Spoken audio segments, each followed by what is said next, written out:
የመጻሕፍቶቻችን ጥራት ያስፈልጋቸዋል። እመቤታችን ቤዛችን ናት። ቤዛችንም የሆነችው ምን በማድረግ እንደሆነ አንድ ሶስት ሐሳብ ብቻ ልንገራችሁ። በጣም የሚያስደንቁ ጉዳዮች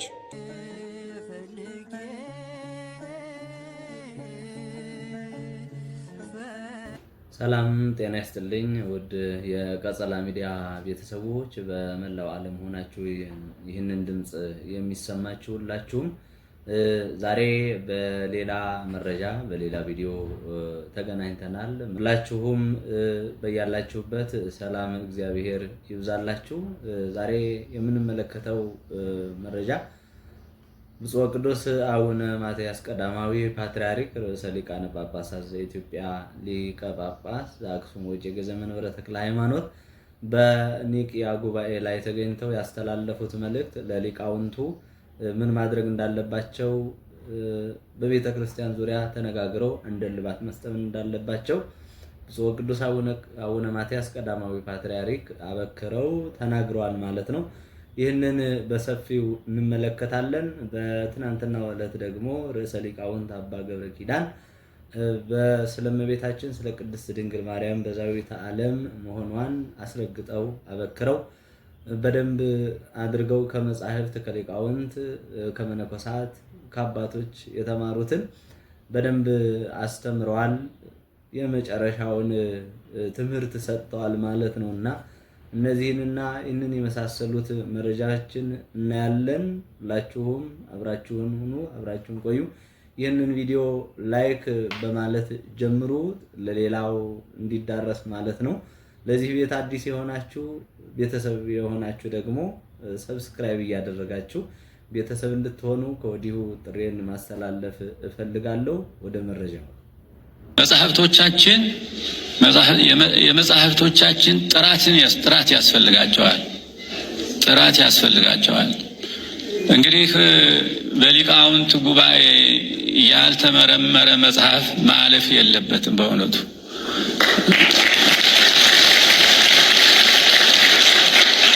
ሁሉም ሳንሱር የሚባለው እሱ እኮ ነው። እንግዲህ በሊቃውንት ጉባኤ ሳይጠና ይሁን ሳይባል ዝም ብሎ እየጻፉ ወደ መጽሐፍት ውስጥ የሚከቱ ከሆነ ይሄ በጣም አደጋ ነው የሚሆነው። ከአሁን ቀደም የተጣመመም ካለ ማቅናት አግባብ ነው። አሁንም ቢሆን ወደፊትም ደግሞ እንደዚሁ ጥበቃ ማድረግ ነው። ሁሉም እያየ ዝም ማለት የለበትም። ሁላችንም መቼስ በተለይ ሊቃውንተ ቤተ ክርስቲያን ይህንን የመጠበቅ ኃላፊነት እናንተ ነው ማለት ነው። ብፁዕ ቅዱስ አቡነ ማትያስ ቀዳማዊ ፓትርያርክ ርዕሰ ሊቃነ ጳጳሳት ዘኢትዮጵያ ሊቀ ጳጳስ ዘአክሱም ወዕጨጌ ዘመንበረ ተክለ ሃይማኖት በሊቃውንት ጉባኤ ላይ ተገኝተው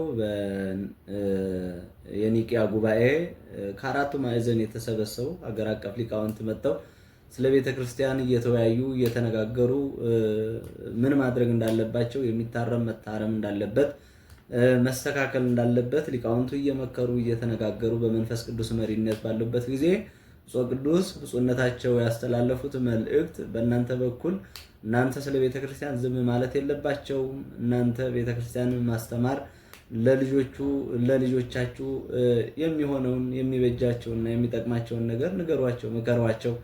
ሁለተኛ ደግሞ ማንኛውም ምንም የሚታተም መጽሐፍ በእናንተ በኩል መታየት መመርመር እንዳለበት ብፁዕነታቸው አበክረው ተናግረዋል ማለት ነው። ለቤተ ክርስቲያን ቀናኢ የሆኑ ተሐራሚው ብፁዕ ወቅዱስ አባታችን ስለ ቤተ ክርስቲያን ቀና አባት ያላቸውን አመለካከት አይተናል፣ ተመልክተናል። ውድ ኦርቶዶክሳውያን ሊቃውንትን ማክበር ቤተ ክርስቲያንን ማክበር ራሳችንን መክበር ነውና ሁላችሁም ቃሉን ወይም ደግሞ የተናገሩትን ሁሉ ተግባራዊ እንድታደርጉ ከወዲህ እንናገራለን ማለት ነው።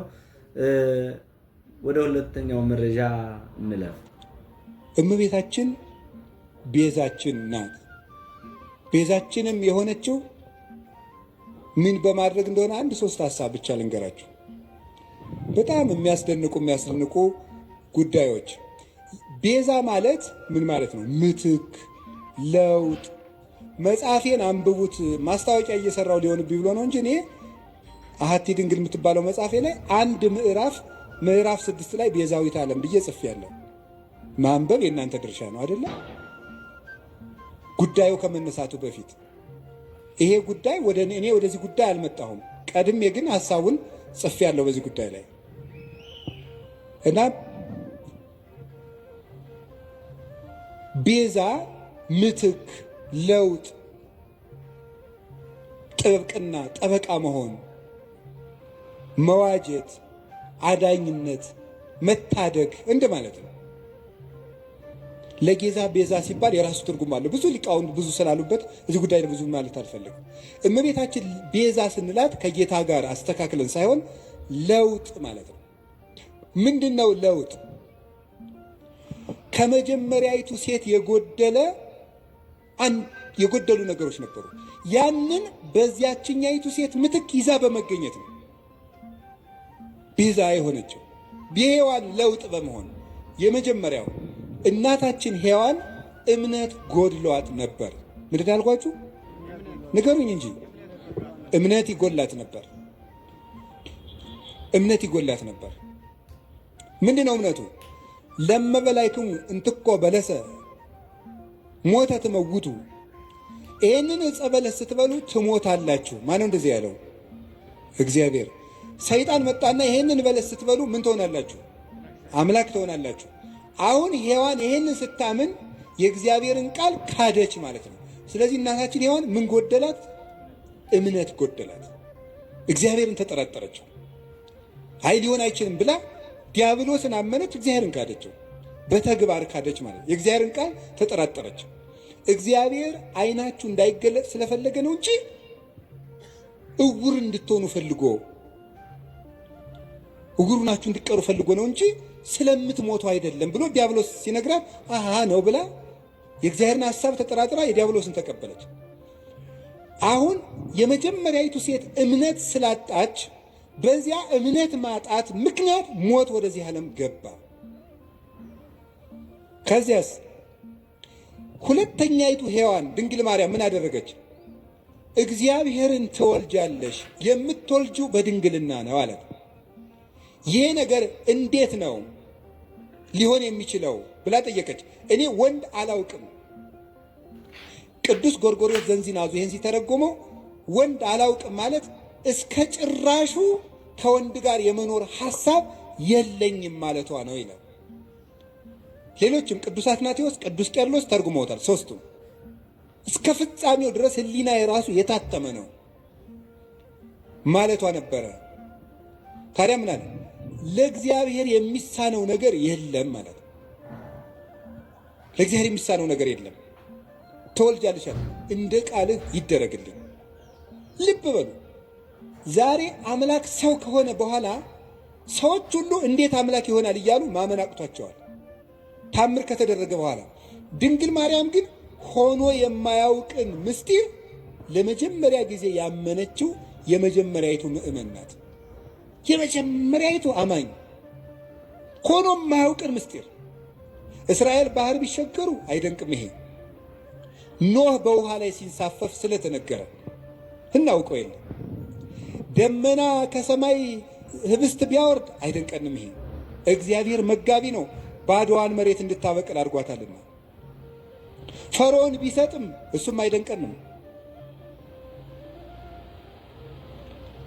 እግዚአብሔር ጠላትን ማጥፋቱና መግደሉ መቅጣቱ የታወቀ ነው። የሚደንቀን ግን ድንግል እንደሆነች መጽነሷ፣ ድንግል ከወለደች በኋላ ድንግል መሆኗ፣ ሴት አምላክን ወልዷ መታቀፏ ግሩም ነው። ይሄ አይኑ መንክር ዘይደሉ ከመናንክር። እንደው ልናደንቅ የሚገባን እንደው ድንቅ ታምር ምንድን ነው ይላል ቅዱስ ኤራቅሊስ ሃይማኖተ አበው ምዕራፍ 49 ቁጥር 5 ላይ ሲናገር ልናደንቀው የሚገባን ድንቅ ነገር ምንድን ነው? ሰማይኑ ዘአዝነመ ህብስተ፣ ሰማይ ዝናምን ያዘነመ ሰማይ ነው የሚደንቅህ። ወሚመ አምላክ ዘለብሰ ሥጋ፣ ወይስ ሰው የሆነ አምላክ ይደንቅሃል? በትርኑ ባሕርኑ ዘተከፍለ ከማንሶሱ ውስቴቱ እስራኤል እንዲሻገሩበት የተከፈለ ባህር ይደንቅሃልን? ወሚመ ድንግል ዘወለደት ዘይንበለ ዘር ወምድር ወለደት ተረክበ ማኅተመ ድንግልናሃ የተከፈለው ባህር ያስደንቅሃል? ወይስ ያለ ዘር የጸነሰች ያለ ወንድ ዘር የወለደች ከወለደች በኋላ ድንግልናዋ ታትማ የምትኖር ሴት ትደንቅሃለች? አንተ አይሁዳዊ ለመትብለኒ ምን ትዑቱ ታምራት ዘተገብረ በኀቤክሙ በእናንተ ዘንድ የተደረገ ታምራት ምንድን ነው? እስኪ ታምር ንገረኝ። ክርስቲያኖች የምትመኩበት ምን ታምራላችሁ የምትለይ ከሆነ ምን ትዑቱ ጽንስ ዘይንበለ ዘር ወወሊድ ዘይንበለ መወልዲት ወምድረ ወለደት ተረክበ ማኅተመ ድንግልና። አንተ ያለ ዘር መጽነስ ምንድን ነው? ከወለደች በኋላ ድንግል መሆን ምንድን ነው? ኮኩኒ ዛንቃ ማየ ውሃ ያፈለቀ አለት ይደንቅሃልን? ወሚመ መስቀል ዘቀደሰ ዓለመ ወይስ ዓለምን የቀደሰ መስቀል ይደንቅሃል? ምን ትዑቱ ስርቀተ ስብሐተ እግዚአብሔር የእግዚአብሔር ብርሃን በቤተልሔም መገለጡ ምንድን ነው? ስብሐተ ኖሎት የእረኞች ምስጋና ምንድን ነው? ወውረተ ኮከብ በክሌፍና ኮከቡ ከሰው መሃል እየተሰወረ ብቻውን እየተገለጠ መሄዱ ምንድን ነው? ሐዊር በውስተ መልካም የርዕሰ ሊቃውንት አባ ገብረ ኪዳን ቆሞስ ትምህርት ስለ ድንግል ማርያም ያስተማሩትን ትምህርት ሰምተን ነው የተመለስነው። ውድ ኦርቶዶክሳውያን እንግዲህ በጣም እድለኞች ነን። እንደዚህ አይነት ሊቃውንት እጅን በአፍ የሚያስይዙ የሚያስጭኑ የሚያስተምሩ ብቻ ሳይሆን ማስተማር ብቻ ሳይሆን የሚያስተምሩትን ተግባር ላይ የሚያውሉት አባቶች እንደዚህ አይነት ሊቃውንት ያሏት ቤተክርስቲያን ያለችን እውነት ስለ ድንግል ማርያም ቤዛዊተ ዓለም መባሏን በምን አይነት መልኩ እንደሆነ በደንብ አድርገው አስተምረውናል። ሰሞኑ ሁላችንም የተወዛገብንበት ሁላችንም ጎራ የከፈልንበት ወይም ደግሞ ብዙዎች የተታለሉበት ባለማወቅም በማወቅም የተናገሩበት ንግግር አይተናል እና ይህንን በጣም ድንቅ በሆነ ምስጢር በመንፈስ ቅዱስ አጋዥነት በእግዚአብሔር ቸርነት በድንግል ማርያም ምልጃና ጸሎት እጅግ በጣም በሚያምር መልኩ አብራርተው እንዴት መሆን እንዳለበት በምን መልኩ ነው ቤዛዊተ ዓለም መባሏስ ምንድን ነው ብለው አስተምረዋል፣ መክረዋልና በእውነት ለአባታችን ለርዕሰ ሊቃውንት ቆሞስ አባ ገብረ ኪዳን ግርማ እግዚአብሔር አምላክ በእድሜ በጸጋ በጥበብ በሞገስ ያኖርልን። ማምላክ ወላዲት አምላክ ድንግል ማርያም በወጡበት በገቡበት ሁሉ ትጠብቅልን።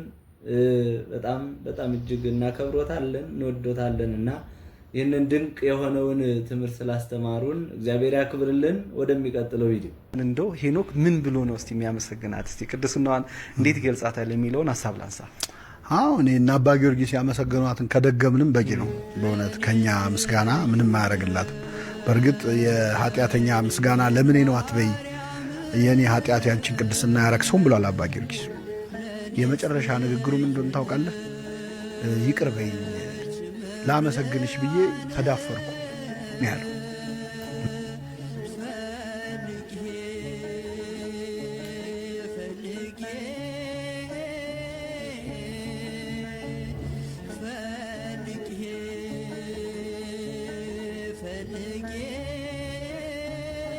እመቤታችን ያው ደስታ ናት፣ ሰላም ናት፣ እረፍት ናት። እግዚአብሔር በቅፎ ያረፈ ነው። እኛን ለማሳረፍ አታንስ። ያደለው በእንባ ያመሰግናታል ወላዲት አምላክ ድንግል ማርያምን። ያደለው በትህትና በቅድስና በንጽህና ወላዲት አምላክን ያመሰግናታል።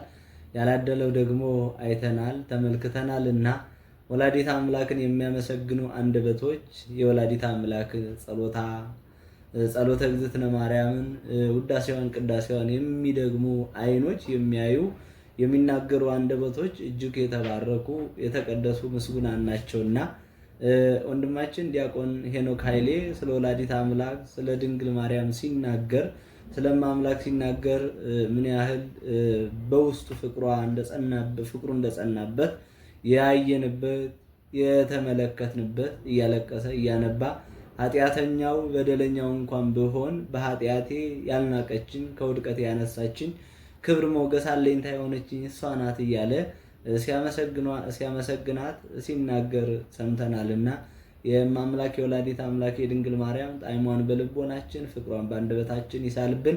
ለዛሬ የያዝኳቸው ቪዲዮዎች እነዚህና እኒህ መስሉ ነበረ። ሁላችሁም እጅግ አድርጌ አመሰግናለሁ።